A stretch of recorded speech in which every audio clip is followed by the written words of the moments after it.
جتنے کائنات میں خیر کے ممکنہ کام ہو سکتے ہیں، انسان کے تصور اور تخیل میں جتنے خیر کے کام ہو سکتے ہیں اور جو ہمارے تخیل سے ماوراء ہیں، ابھی تک ہم وہاں بھی نہیں پہنچے، وہ سارے اللہ کے محبوب صلی اللہ علیہ وسلم نے فرما دیے۔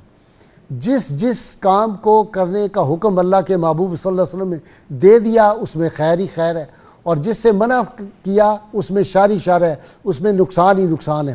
اللہ کے محبوب صلی اللہ علیہ وسلم نے فرما دیا، قرآن حکیم میں آ گیا کہ نشہ جو ہے یہ حرام ہے، اور جن جن چیزوں سے منع کیا، وہ شراب ہے، وہ سور کا گوشت ہے، وہ جوا ہے، وہ دیگر شیطانی اعمال ہیں، ان سب کے بارے میں کہہ دیا گیا کہ یہ حرام ہے۔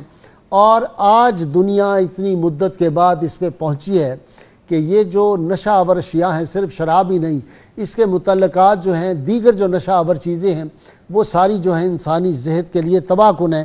حضرت جابر بن عبداللہ ایک حدیث روایت کرتے ہیں کہ اللہ کے محبوب صلی اللہ علیہ وسلم نے ارشاد فرمایا، جس چیز کی زیادہ مقدار نشہ پیدا کرے اس کی تھوڑی مقدار بھی حرام ہے۔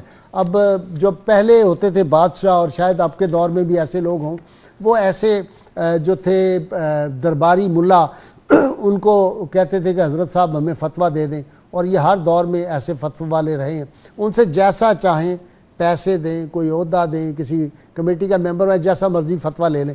آج بھی صورتحال جو ہے بڑی افسوسناک ہے۔ تو انہوں نے کیا کیا کہ وہ کہتے تھے کہ جی جو اتنی دیر تک انگور اگر رہے، اتنے دن تک، تو وہ جو اس میں پیدا ہوگا نشہ وہ تو حرام ہے۔ مثلا میں مثال کہہ رہا ہوں، 53 ڈیز کے لیے اگر انگور کا رکھا جائے تو اس کے بعد جو اس کا پانی نکلے گا وہ تو حرام ہے۔ تو وہ بادشاہ پھر کہتے تھے کہ 36-30 دن والا تو ہم استعمال کرتے، وہ کہتے کر لیں۔ تو اللہ کے محبوب صلی اللہ علیہ وسلم نے یہ سارے راستے، یہ بہانے، یہ طریقے، یہ ٹیکنیک ساری جو تھی، یہ راستے بند کر دیے۔ رسول اللہ صلی اللہ علیہ وسلم کی نگاہ پاک جو ہے وہ ازل سے لے کر ابد تک ہے، اور آپ نے اسی لیے فرما دیا کہ یہ نہیں۔ بعض لوگ کہتے ہیں جی اس لیے نشہ حرام ہے۔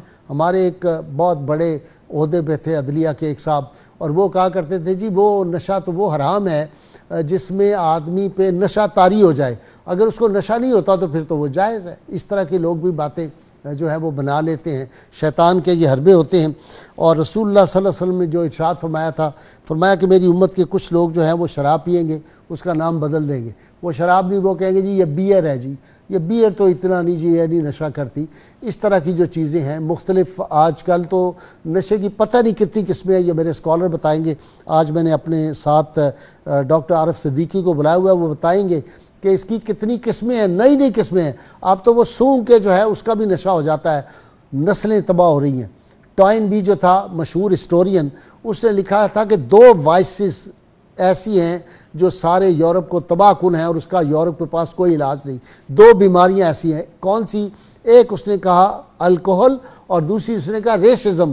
لیکن اگلی بات بڑی خوبصورت کر گیا، اس نے کہا لیکن اس کا حل اسلام میں ہے، دین اسلام میں اس کا حل ہے، کیونکہ دین نے دونوں چیزوں جو تھے ان کی بے کنی کر دی تھی۔ آج آپ دیکھتے ہیں پھر امریکہ میں جس طرح نسل پرستی کے جو واقعات ہوتے ہیں، یورپ میں جو ہوتے ہیں، ریسزم کی وہاں پہ اب جو ہے وہ آرگنائزیشن بننی شروع ہو گئی ہیں۔ اور الکوہل تو جو لوگ ویسٹ میں جاتے ہیں، میں جاتا رہا ہوں، وہ جانتے ہیں کہ ہر گلی محلے میں جس طرح ٹی شاپس کم وہاں ملیں گی، کافی شاپ کم ملے گی، لیکن آپ کو یہ وائن ہر قسم کی جو ہے وہ وہاں پہ ہر جگہ اویلیبل ہے، اور ان کی نسلیں تباہ ہو رہی ہیں۔ اور پھر جو بچے پیدا ہوتے ہیں، وہاں اتنے معذور بچے ہوتے ہیں جو شراب کی حالت میں، عورت اور مرد جو ہے وہ ان سے جو بچے پیدا ہوتے ہیں بعد میں ان کے ملاپ سے شادیوں کے بعد، وہ ایک کثیر تعداد ہے نشے میں اس طرح کی کیفیت۔ تو دین اسلام نے ہر طرح کا نشہ جو ہے اس کو حرام قرار دے دیا ہے۔ تو اس لیے اللہ تعالیٰ اس سے محفوظ فرمائے۔ آج چونکہ ورلڈ ٹوبیکو ڈے ہے، تو ہم نے سوچا کہ اسلام میں نشہ آور اشیاء کی جو ممانعت ہے اس کے بارے میں کیا احکامات ہیں، میں اپنے مہمانوں کا تعارف کرا دوں۔ اسلامی اسکالر میرے ساتھ نوجوان تشریف فرمائے۔